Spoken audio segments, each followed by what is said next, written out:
Anne Rudy-Sully, psychothérapeute dans un centre médical et membre du comité En Marche d'Aix-en-Provence.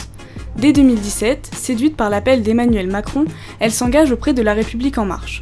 Elle a depuis participé à de nombreuses campagnes, notamment aux élections municipales d'Aix-en-Provence 2020, où elle figurait sur la liste Aix au cœur aux côtés d'Anne-Laurence Pétel. Mère de 3 enfants, elle se dit particulièrement à l'écoute des difficultés individuelles et familiales. Cyril Blin, lui, est né et a grandi à Aix-en-Provence, où il exerce aujourd'hui encore en tant qu'expert comptable. Il s'est investi personnellement à l'échelle de la ville au niveau associatif, par exemple en étant trésorier d'un club de football aixois. Aujourd'hui, partageant les mêmes convictions, Anne Rudy-Sully et Cyril Blin se présentent ensemble pour défendre La République En Marche aux élections départementales du canton 1 d'Aix-en-Provence. Bonjour à toutes et à tous. Aujourd'hui, à l'occasion des élections départementales 2021, nous avons le plaisir d'accueillir pour un premier plateau 2 candidats, Madame Rudy-Sully et Monsieur Blin, donc tous 2 candidats de La République En Marche pour le canton 1 d'Aix-en-Provence. Madame Rudy-Sully, Monsieur Blin, bonjour. Merci beaucoup d'être parmi nous aujourd'hui. Merci de nous avoir invités. C'est normal. Merci également. On vient tout juste d'entendre votre biographie. Et justement, est-ce que vous aimeriez rajouter quelque chose pour les auditeurs qui ne vous connaîtraient pas encore ?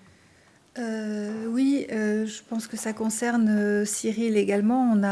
On représente la majorité présidentielle, pas uniquement La République En Marche. D'accord. Tout à fait. Donc Anne Rudy-Sully fait partie de La République En Marche et moi-même de Agir, la droite constructive, donc membre de la majorité présidentielle. D'accord, oui, c'est un détail qu'il ne faut pas négliger.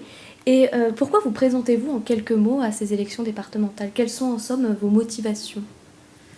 Alors, ce qui nous a décidé, je pense, l'un et l'autre, c'est le souhait de renouveler un petit peu les visages et les pratiques. Nous avons, Cyril et moi, de par nos métiers, une grande habitude de l'accompagnement et de l'aide. Moi, je suis donc psychothérapeute et nous avons beaucoup participé là, depuis 1 an et demi à l'accompagnement des personnes en difficulté liées à la crise sanitaire. Et nous souhaitons mettre cette expérience et nos valeurs au service de nos concitoyens. Voilà, tout à fait. De par mon métier, j'ai accompagné beaucoup d'entreprises en difficulté pendant le Covid. Et c'est vrai que ces compétences-là et cette expérience acquise, on aimerait la mettre au profit des habitants du canton sur une échelle un peu plus grande. Très bien. Et concrètement, que défendez-vous justement dans ce programme ? Quels seraient les principaux points de votre projet, si on devait un peu synthétiser ? En termes de valeurs, nous, ce qu'on souhaite, c'est être des élus de proximité. On s'aperçoit, là, depuis qu'on a commencé à faire campagne, à quel point les habitants ne connaissent pas leurs conseillers départementaux en place. Et on a l'impression de les voir uniquement pendant les campagnes électorales. Nous souhaitons être vraiment sur le terrain et nous formulons l'engagement de tenir des permanences toutes les semaines dans le canton pour pouvoir continuer à être le relais durant la mandature entre les citoyens et le conseil départemental, qui apparaît comme quelque chose d'assez abstrait pour les habitants.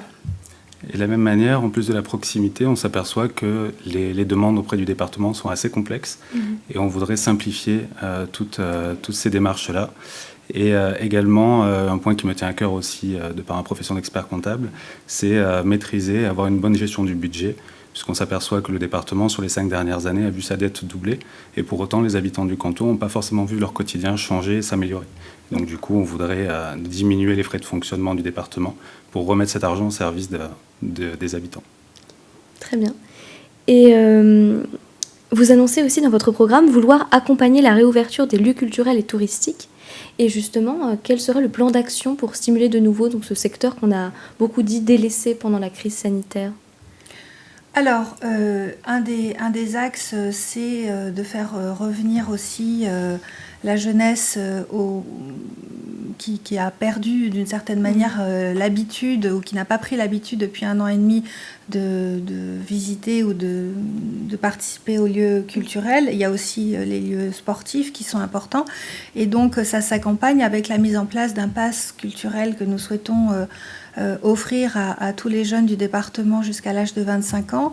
Et donc, au sein de ce pass culturel, on peut et ventiler ce pass en mettant l'accent sur des lieux culturels qui ont été fermés pendant quasiment 1 an et demi, ou certains qui le sont encore aujourd'hui. D'accord. Oui. Il y a aussi une possibilité d'accompagnement au niveau de tout ce qui va être infrastructure sanitaire, que ce soit pour des équipements ou que ce soit pour éventuellement financer du personnel qui viendrait faire respecter les règles sanitaires pour la réouverture. Très bien, merci. Et comment ce projet global se traduirait-il au plan plus local? Par exemple, comment impacterait-il la ville d'Aix-en-Provence où nous sommes aujourd'hui? Alors, sur la ville d'Aix, on a deux choses qui nous tiennent à cœur. Enfin, il y en a plusieurs, mais il y en a vraiment deux qui... Et encore hier soir, il y a une dame qui m'a appelée, qui habite à Sélonie, si elle m'écoute, elle se reconnaîtra, qui se plaignent à juste titre de deux points noirs qui sont Sélonie et Puy-Ricard, où il est extrêmement dangereux non seulement de faire du vélo, mais même tout simplement de cheminer à pied, et encore plus quand on a de jeunes enfants. Et donc, il nous paraît urgent de sécuriser ce qui concerne la route départementale 7, qui traverse donc le fameux carrefour de Sélonie, et je crois que c'est la A14 au niveau de Puy-Ricard. Et nous souhaitons également pérenniser les espaces naturels des Pinchinas et du plateau de Puy-Ricard, qui sont soumis à des pressions immobilières importantes, à des risques incendies importants, et les habitants sont inquiets, et nous souhaitons mettre en place des mesures fortes qui pourraient les rassurer. D'accord. Et l'idée, en fait, de pouvoir justement ajuster les décisions du département au niveau local, c'est ce qu'Anne disait tout à l'heure au niveau de la proximité. Le fait que l'on s'engage à faire des permanences dans les quartiers pour rencontrer les habitants du canton, ça nous servira également, en plus des points importants qui nous sont remontés dans l'avant-campagne, de pouvoir avoir des informations qui remontent du terrain sur les problématiques du quotidien et pouvoir ensuite les amener au conseil départemental pour résoudre et trouver des solutions. D'accord, très bien. Et en quoi pensez-vous vous démarquer de vos concurrents, des autres candidats? Par exemple, nous avons remarqué l'importance de la question de l'écologie dans votre programme, et on pourrait en effet s'interroger, selon vous, qu'est-ce qui pousserait un électeur soucieux de l'environnement à voter finalement davantage pour vous que pour d'autres candidats, par exemple comme Madame Miribel ou Monsieur Sassoon, qui représentent eux directement des partis écologistes? Quelle est un peu votre valeur ajoutée, par exemple, concernant cette question de l'écologie? Alors peut-être juste une précision, puisque du coup les deux candidats que vous avez nommés ne sont pas sur notre canton, ils sont sur le canton 2. Tout à fait, pardon, voilà, c'est vrai, mais si on faisait un petit comparatif... pour la précision. Un peu, voilà.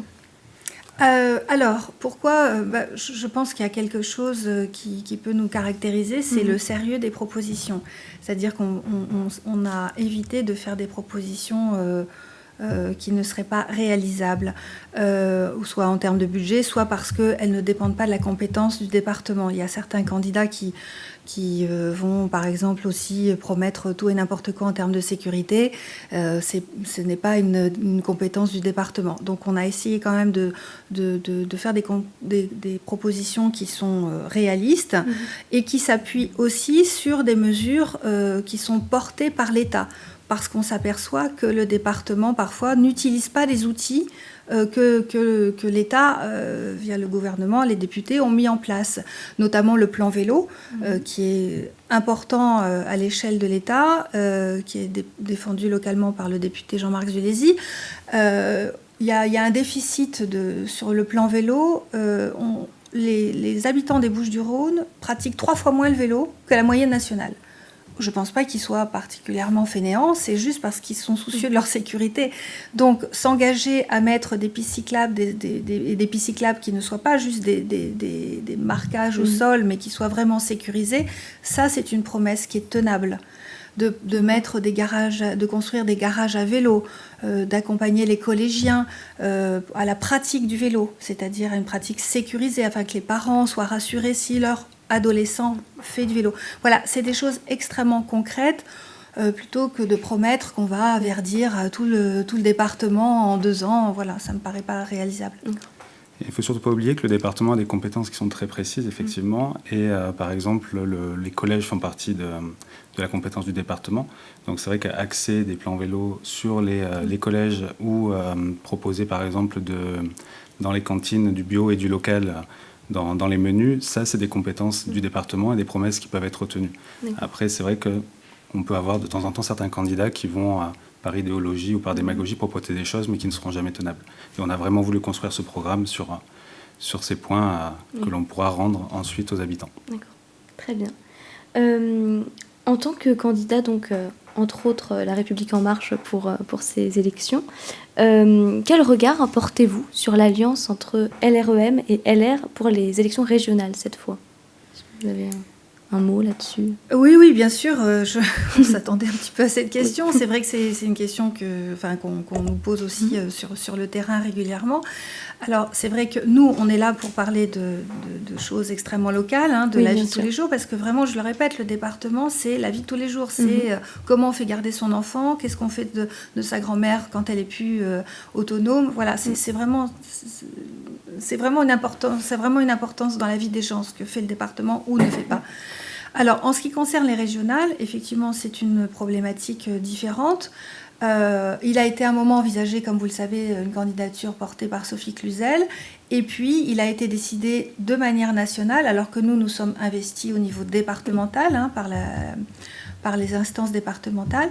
Il a été finalement décidé, face au risque trop important du Rassemblement national, de retirer cette candidature et de faire alliance derrière Renaud Muselier. Oui. Et vous... comment vous vous situez par rapport à ça? Est-ce que vous avez un avis potentiel dessus ou... Alors, un avis potentiel, c'est vrai que dans un monde idéal, moi j'aurais préféré évidemment qu'il y ait une candidature La République En Marche, mais après il y a un principe de réalité. Est-ce qu'on veut demain une région gouvernée par Thierry Mariani? À titre personnel, je ne le souhaite pas. Je pense que tous les acteurs culturels, aujourd'hui nous sommes à côté du théâtre du Bois de l'Aune, je pense que tous les acteurs culturels de la région ont très très peur de ce qui risque de se passer, des conséquences que ça pourrait avoir. Donc oui, il vaut mieux effectivement se dire ok, voilà, on a le courage de se retirer pour un objectif qui nous paraît plus important. D'accord. Ce qu'il faut retenir, c'est également que le choix pour les habitants de la région est beaucoup plus important que les problématiques d'ego et de personnes. Et donc, effectivement, le fait de se retirer pour faire barrage, justement, au Rassemblement national, avec un risque qui est quand même très important, puisqu'il y a des sondages qui donnent Thierry Mariani gagnant dans plusieurs sondages. C'est une démarche qui est vraiment citoyenne de la part de République En Marche. Et chose qui n'est pas la situation n'est pas la même sur le canton, où on a donc des représentants de la majorité présidentielle, puisque Aix est quand même une ville qui est assez préservée d'un vote massif Rassemblement national. Et donc du coup, on compte faire entendre cette voix et ce choix au niveau du canton. D'accord. Une dernière question. Vous n'êtes bien sûr pas sans ignorer que les taux d'abstention à chaque fois atteignent des sommets, et notamment aux élections départementales, puisque par exemple en 2015, au premier tour des élections départementales, le taux d'abstention s'élevait à 49,83%, ce qui est un chiffre conséquent. Et justement, que diriez-vous aux citoyens qui ne veulent pas aller voter pour les inciter à se rendre aux urnes ce dimanche 20 juin? Alors, alors, du coup, c'est très important, effectivement, de se déplacer. L'abstention a gagné du terrain d'élection en élection. Aux dernières municipales, il y a eu à peine que 30% de participation, qui était un record. Alors, il y a bien entendu la crise du Covid qui est passée par là, au niveau des élections municipales, mais ce n'est pas la seule raison. De mon point de vue, je pense que les politiques qui ont été menées ces dernières années, même ces dernières décennies, ont découragé les citoyens avec justement des promesses qui n'étaient pas tenables. On en a parlé tout à l'heure sur la construction du programme qui a été faite vraiment sur des points concrets et qu'on pourra mettre en œuvre si nous accédons au conseil départemental. Et je pense qu'il faut vraiment ne pas être pessimiste dans l'avenir au niveau des politiques.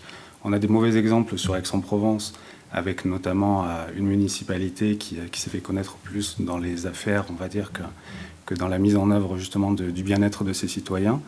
Donc du coup, je pense vraiment qu'il faut faire confiance au renouveau, à des personnes qui n'ont pas eu de mandat auparavant, qui ne sont pas là pour faire de la politique politicienne, mais qui sont là pour faire une parenthèse justement au service du citoyen pour ensuite repartir dans leur emploi.